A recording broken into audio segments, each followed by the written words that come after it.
Muy bien, seguimos en Infobae TV. Estamos con Rodolfo Santangelo, economista. Muchas gracias por estar con nosotros. Hola, buen día, ¿cómo andan?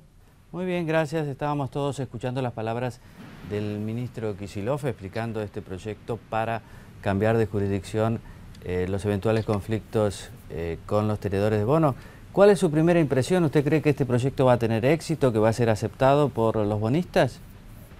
No lo sé, no lo sé. Yo diría más que preocupado por el proyecto en sí mismo, me preocupan el estado de la economía en medio de estas cuestiones. El problema de todo esto no es si queremos cambiar de jurisdicción, si los bonistas aceptan, sino cómo está la economía. Estamos en una situación muy delicada como para andar haciendo estos experimentos. Después, si el bonista que está en Nueva York quiere venir a Buenos Aires o no viene, y si el que no entró al canje quiere entrar, lo veremos con el tiempo, no lo sé. Pero claramente la situación económica está muy complicada como para andar jugando con estos experimentos. ¿Y cuáles son los rubros de la economía sobre los cuales usted está prestando más atención? ¿Cuáles son los rubros que más lo preocupan? En términos de consecuencias o efectos, claramente la combinación de recesión con inflación. O sea, Argentina está en una contracción económica 2014 que es la peor de la región, quizás junto con Venezuela. Tenemos una caída de actividad como no tienen otros países de la región, y al mismo tiempo la tasa de inflación que en este año le va a costar muchísimo bajar del 35% anual. Yo diría no va a bajar. Ahora, esas son las consecuencias, esos son los resultados. En términos de orígenes, de causas, tenemos que poner el énfasis en dos temas que son las dos caras de la misma moneda, que es el déficit fiscal financiado con emisión monetaria del Banco Central. Ahí está el meollo de la cuestión, ahí está la madre de los problemas y esta inestabilidad que tiene. Y por eso lo ligamos al tema de la deuda. Argentina tiene un agujero fiscal que su única manera de ser financiado es a través del Banco Central, genera grandes inestabilidades inflacionarias en el mercado de cambios, vemos lo que está pasando en el paralelo, y entonces todo esto se retroalimenta. Yo diría que en esos 4 puntos, 2 causas y 2 consecuencias, están hoy nuestras preocupaciones. Ahora, al mismo tiempo el gobierno parece no tener el mismo diagnóstico, o no preocuparle por lo menos el tema del déficit fiscal. Lo que está haciendo el gobierno, como ya hacía el año pasado con la inflación, a ver, vamos a recordar las cosas porque si no tenemos memoria corta. Hoy el gobierno dice que la inflación está bajando, pero les recuerdo que el año pasado decía que era 10% anual. Así que uno les preguntaría, ¿cómo es que está bajando si el año pasado era 10 anual? Entonces, lo primero que tiene el gobierno es una subestimación del fenómeno recesivo, como el año pasado subestimaba el fenómeno inflacionario. La recesión de este año es muy fuerte, muy focalizada en caída del consumo interno, en la caída del salario real. Obviamente el salario real no estaría cayendo si la inflación fuera la que dice el gobierno, y en la falta de crédito. En la inflación también hay una subestimación del problema. Y claramente donde hay un diagnóstico diferente, pero a los hechos me remito, es sobre el impacto del déficit fiscal, que yo diría el gobierno todavía está con un discurso viejo de que aumentar el gasto público reactiva. Yo me pregunto, ¿cómo puede ser, por ejemplo, que en junio tuvimos récord histórico de todos los tiempos de gasto público, tanto en nivel como en tasa de variación? Por primera vez superó los 100.000 millones de pesos en un mes y en tasa de variación subió el 55% y simultáneamente estamos en la peor recesión de la región. O sea, está claro que ahí el diagnóstico es diferente, pero que los equivocados son ellos, porque estamos con gasto público récord y récord de recesión. Ahora, ¿hay quién falla? ¿El ministro Kicillof o la presidenta Cristina Fernández de Kirchner? ¿Quién tiene el diagnóstico viejo?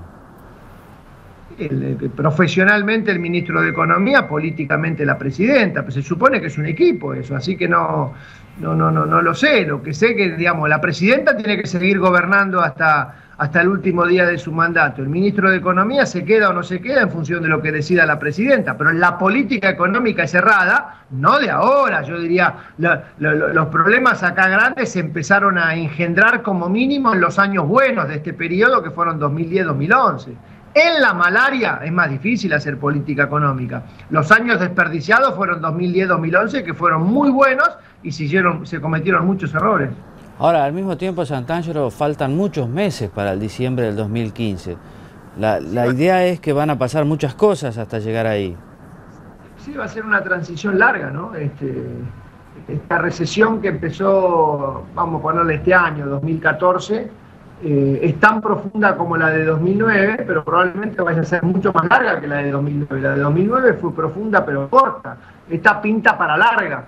Y sí, cuando uno lo piensa en términos de la gente que pierde el empleo, de la gente que pierde poder adquisitivo, va a ser larga. Y yo diría, cuanto más se complique la transición 2015, más largo va a ser, entre comillas, más largo psicológicamente, va a ser el inicio de la nueva administración. ¿Y usted cree que es larga la recesión porque quienes tienen que invertir no ven ningún incentivo para invertir, supongo? Pero eso de vuelta es, claro, eso es consecuencia. O sea, es larga porque ninguna de las causas que generaron la recesión desaparecen, se atacan. La inflación que bajó el salario real, la falta de crédito, el desaliento a la inversión, todos esos problemas siguen vigentes. No es que la recesión los resuelve, al contrario, la recesión los agrava. ¿Cuánto cree que va a caer el Producto Bruto Interno este año? 3%, más o menos lo que venimos pensando hace 3, 4 meses. Uno diría que los que seguimos los números y caminamos en la calle, yo diría de entrada nos dimos cuenta que era una recesión profunda. Esto no es el default. El default a lo sumo, veremos de ahora en adelante qué consecuencias produce, pero esto ya viene desde el verano. O sea, lo peor es la recesión y venía de antes del default. La recesión empieza en el verano, a principios del año, a principios de este año, a lo sumo a fines del año pasado. Es una caída de actividad muy fuerte, focalizada en consumo interno, con alguna marginal caída de las exportaciones que complica, pero que no es el meollo del problema. Les recuerdo que estamos este año con una cosecha espectacular y con precios internacionales que hasta el 30 de junio fueron muy buenos. Dicho sea de paso, ese es un problema adicional que vamos a tener el año que viene, cuando, si se cumple lo que está ocurriendo ahora, los precios internacionales de la próxima cosecha no van a ser los que tuvimos este año, pero eso es un tema del futuro, no de ahora. Pero la caída del consumo interno empezó en el verano. Está bien, al mismo tiempo la cosecha es buena, pero los productores tratan de no vender porque ellos consideran que el precio del dólar puede moverse, ¿no? Es que los productores no quieren vender soja contra pesos. O sea, vender sojas contra pesos es, como decían en alguna cosa pasada, vender oro por baratijas. O sea, oro por baratijas no quieren cambiar. Si al productor, en vez de darle pesos, le dieran otra cosa, por ejemplo, si le dan insumos, si puede comprar fertilizantes, si puede comprar otro tipo de cosas, la vende. Lo que no quiere es recibir pesos, porque el peso es una mercadería de valor inferior. Y para terminar, ¿qué cree que usted que va a suceder con el dólar?